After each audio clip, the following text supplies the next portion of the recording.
Hey everyone, and welcome to today's Explainer. We're going to be exploring something that is absolutely vital to our modern world, yet completely invisible to most of us. Think about it. When you look at a solar panel gleaming in the sun, you're just seeing the physical hardware. But what you don't see is the hidden digital brain working overtime behind the scenes. Today, we're unpacking some truly fascinating engineering research on solar charge controllers to uncover exactly how smart code is revolutionizing green energy. Okay, let's dive into this with a question that might actually make you pause. Are we wasting our solar energy? Now, I know it sounds kind of counterintuitive, right? The sun shines, the panel absorbs it, and boom, we get power. But the reality of the physics here is significantly more complicated. The honest truth is, if you simply wire a solar panel straight into a battery to store that power, a massive chunk of the energy that panel just worked so hard to collect simply vanishes. It's completely lost to inefficiency. In fact, directly connecting a solar panel to a battery without some kind of intermediate power conditioning stage can leave up to 30% of your potential clean energy completely wasted. 30%! Just imagine driving up to the gas station, paying for 10 gallons of fuel, and literally pouring 3 of those gallons right out onto the pavement. That is exactly what happens in a basic, unoptimized solar setup. The system's operating point almost never matches its maximum power potential. We're leaving massive amounts of free, clean energy on the table, which drives up the cost of the entire system. To see how we actually fix this, we're going to follow a quick roadmap today. First, the solar efficiency problem. Second, enter the MPPT solution. Third, the algorithm face-off. Fourth, the buck-boost converter. And finally, maximizing off-grid solar power. All right, let's kick things off with Section 1, the solar efficiency problem. So, the core issue here, solar panels are just incredibly fickle devices. The research shows that the output characteristics of PV modules are inherently nonlinear.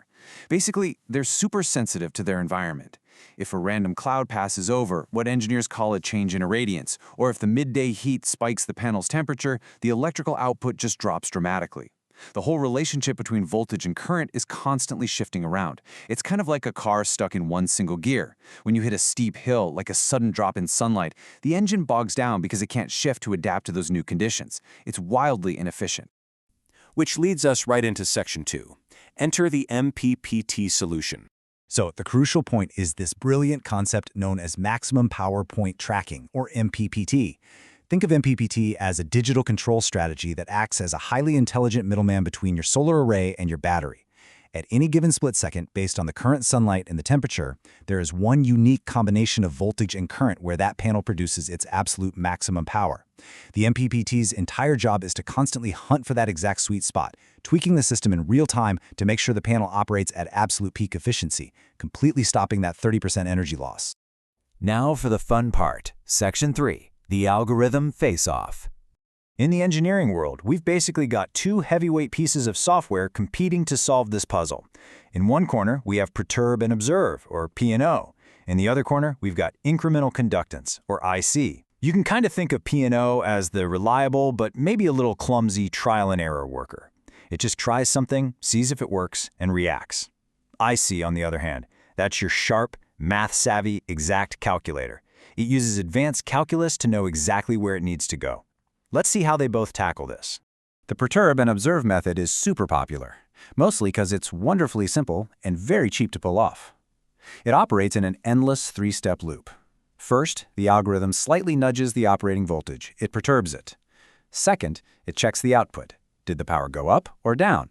That's your observe step. Third, if power went up, it says, awesome, let's nudge it again in that same direction. If power went down, it says, oops, wrong way, and reverses. Literally, it's like a blindfolded person trying to find the peak of a mountain by just taking a step and feeling if they moved uphill or downhill. And this brilliantly illustrates the fatal flaw of the P&O method, because it is always nudging to see what happens once it actually reaches the absolute top of the mountain, that maximum power point. It doesn't stop.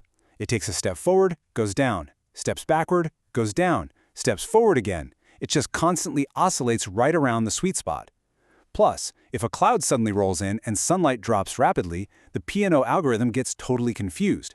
It might mistake that sudden drop in power from the weather as a result of its own nudge, making completely wrong tracking decisions. And that is where the rival algorithm, Incremental Conductance, steps into the ring. The IC method completely solves the oscillation problem by looking at the relationship between instantaneous conductance and incremental conductance. Or, in plain English, it calculates exact mathematical derivatives. It actually measures the slope of the power curve. When that slope is exactly zero, the algorithm knows with absolute mathematical certainty that it's sitting at the very peak of the mountain. It doesn't need to nudge anymore, it just locks on. The only downside? Calculating those derivatives requires much faster sampling rates and significantly heavier computing power. It's definitely the premium solution. Let's move to Section 4, the buck-boost converter, and see how this builds from a digital brain into physical muscle. If the MPPT algorithm is the brain, the DC-DC buck-boost converter is the actual physical muscle doing the heavy lifting. Quickly listing out the hardware here, we've got a MOSFET acting as a wildly fast main switch, a fast recovery diode directing the current, an inductor that temporarily stores energy in a magnetic field, and a capacitor to smooth out the final voltage. The MPPT algorithm basically tells that MOSFET exactly how fast to switch on and off to control the flow of power. So what is the real-world function here? Well, as we know, a solar array cracking out power at 30 volts absolutely cannot just be hooked directly into a 12-volt storage battery. This buck-boost converter takes that wildly fluctuating 30 volts from the panel and smoothly steps it down, or steps it up if the sunlight gets incredibly low, to perfectly and safely match the 12-volt requirements of the battery. It ensures that no matter what the sun is doing up in the sky, the battery gets exactly the voltage it needs. Finally, that brings us to Section 5, maximizing off-grid solar power. To prove this tech, the researchers used a rigorous MATLAB Simulink model, giving us some exact specifications to ground these abstract algorithms in measurable reality. The simulation modeled a 30-volt, 230-watt PV array, pushing power straight to a heavy-duty 12-volt, 100-amp-hour lead-acid battery. Pretty standard setup for off-grid living, actually. Acting as the referee between the two was the MATLAB MPPT controller, actively testing how well those PNO and IC algorithms could run the hardware under dynamically changing weather profiles.